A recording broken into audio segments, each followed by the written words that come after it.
নামাজ আমারে পড়তেই হবে।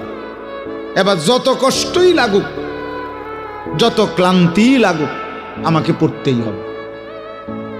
সুদ, ঘুষ, মিথ্যা, হারাম রোজগার আমার ছাড়তেই হবে। এবার আমার সামনে বাকি সবাই লক্ষ কোটি টাকার, মিলিয়ন মিলিয়ন টাকার মালিক হয়ে যাক, কিন্তু আমার যেহেতু অনুমতি নাই, আমি এটা যাওয়া যাবে না।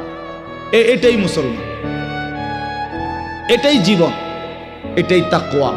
আল্লাহ তাআলা আমাদের কাছে এটাই চায়, বান্দা গুনাহ বর্জন করো, আমার হুকুম পালন করো, বিনিময়ে আমি আল্লাহর কাছ থেকে অনন্তকালের জান্নাত বুঝে নাও।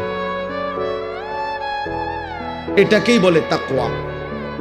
এই ব্যক্তিকেই বলে মুত্তাকি, যে নিজেকে গুনাহ থেকে বিরত রাখে, আল্লাহ তাআলার হুকুমের মধ্যে ব্যস্ত রাখে, আল্লাহর হুকুম পালনে ব্যস্ত, যত কষ্টই হোক।